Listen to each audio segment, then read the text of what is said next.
Okay, well, congratulations. I really enjoyed this one, and I mean, there's a lot to talk about for this film. But first, I want to tell you, congratulations to you on getting, first big feature film. You wrote it, you directed everything, and it's at TIFF. I mean, how exciting is that? It's amazing. Yeah, I'm excited. Yeah, It's great to be here. It's like Pincher's, It is.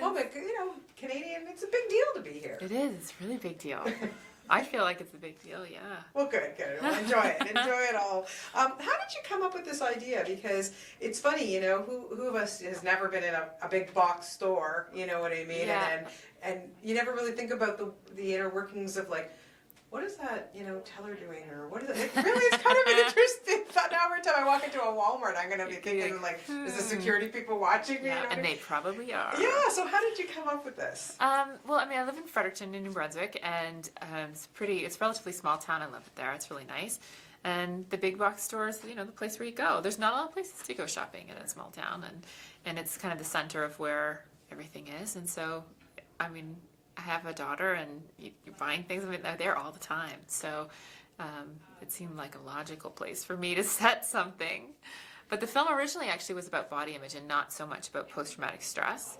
Then partway through the writing, a friend of mine came back from Afghanistan and had post-traumatic stress. And so, in talking with him and what was going on with him and his family and how he was dealing with it, in subsequent drafts, it turned into this. So interesting. Yeah. Because PTSD, that's a big deal. Like that's people. That's a hard thing to conquer. So aside from talking to your friend, I mean, did you have to do a lot of research into it? Because each of these characters are so different, but yet have I their did a faults, lot of right? research. Yeah, I did a lot of research, and I mean, being at war is not the only place you can get it, and I think everybody has a little bit of it personally. I think that everybody's gone through something, and I think that it shapes everyone's life a little bit. Whether or not it was a teacher that yelled at you in school and put you in the hallway and made you feel horrible, and then, forevermore you don't put your hand up in class. So, little traumas like that, and I think that everybody's got it to a certain extent, so I tried to kind of put it in everybody. Yeah. Well, that's I want to talk about the characters because they are also different. So let's just start with Corinne Vaness, her character, and getting her and working with her. She's so wonderful, and I was like really pissed when Pan Am was canceled because I kind of really enjoyed that show. But anyway, she's so wonderful in that role. She is. She just she takes on this character that just kind of.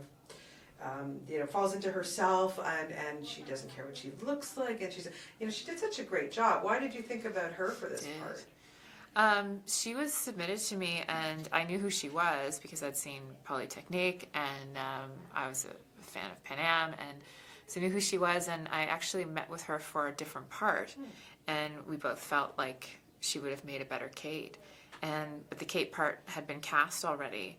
And then later on down the line, actually quite close to shooting, when we were rejiggering shooting times, we lost our original actor.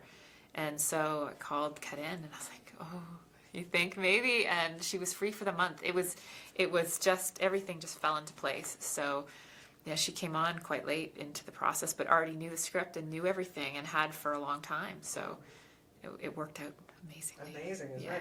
And then the other female, Emily Hampshire, she worked out really well too. And she did. I'll be talking to the ladies later in the week, but she always just, she's so amazing because she just lets it all out. Like she's not inhibited or anything at all. She's not. She's real. I gravitate towards people like that, and Karin is too. Just genuine people. I like that, and I was really lucky to work. My whole cast was like that. Really genuine people to work with, really open and honest, and I liked that a lot. And Emily, she was on my list. Like as a wish list, you always are writing down people and have them on the wall as inspiration and stuff. And Emily was on there. She was somebody that I wanted. And my story editor had told her about the film. They were working on My Awkward Sexual Adventure together. My story editor is Jonas Chernick, and they had been talking about it. And she was actually interested in it, so she knew about it beforehand, and it all worked out. It was great. Yeah. Okay, Kevin Zegers. Wow, he really, I just spoke to him a few weeks ago for Mortal Instruments, and I look at that guy, and then I watch him in this role, and I went, what? Yeah, completely different. Your Irish accent, and you're working with a prosthetic there, and all this kind of stuff, and I thought, that's a performance from him I've never seen. Like, he was amazing. He did a great job. I was thrilled with it. I was thrilled. Jeez. Yeah. You know, what was it like for you to direct somebody like him? Because he is so versatile. Yeah, it was great, and I needed somebody that could take on an accent and things. And when I was looking, I actually didn't even know he was Canadian. I was looking at British guys, and I owned about 4 of his films, and he had an accent in all of them, and I just assumed that he wasn't Canadian. I didn't know, and then that was another thing that worked out in my favor, that he turned out to be Canadian. So that was great. But he was lovely to work with. He loved the script right from the start, and really, really generous actor. Like really, just knew what to do. Knew the character. It just made my life easy. It was easy to talk to. I don't know. I can't say enough about him. He was great. Yeah, I'm sure. And then, of course, you know, we have to talk about Corey Monteith, and it's just so freaking sad. And but working with somebody like him, you know, I had the opportunity to meet him many times, and what a doll he was. You know, really. He's And a sweetie. he must have been. And this role for him too is, you know, obviously very different and very un-Glee-like. For sure, no singing and dancing, but he really inhabited it. You know, tell me about working with him. Oh, he was great. He knew the part cold before he came in because he had worked at a Walmart for a couple years. So he understood the background, understood the character really quickly, and so it was good. And he was very generous and just a sweetheart on set. And I mean, you know, we're going from him shooting Glee, where they do tons of coverage and they're working over and over again, and my shooting style for this film was, we're going to shoot this whole scene in one take, so it's much more like a play. And he was all for it and jumping in and doing it. And I mean, he had to come in very quickly. He was the last person that we cast, so he came.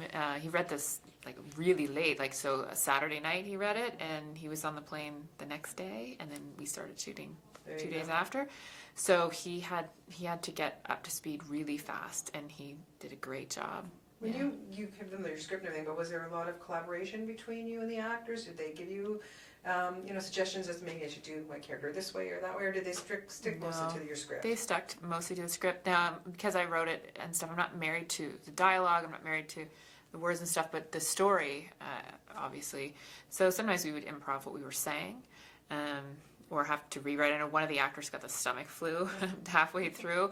Not one of the leads, but one of the principals. And so we had to rewrite a couple scenes and work on the fly like that because we're losing the location. So, you know, those kinds of things happen all the time, I'm sure. They do. But they were great with improv if we needed to. Yeah. So it was good. Who are some of your influences? Like why did you decide that you wanted to be a director? Do you have people that you looked up to that you wanted to emulate? Or? To emulate, I don't know. Or just influence your style in any way? Or? Yeah, I have. I don't know. I have a lot of. There's a lot. I like comedies mostly, and I like drama too. This is my first dramatic thing, really. I did a little bit of a thriller once just to see if I could, but I gravitate mostly to comedy.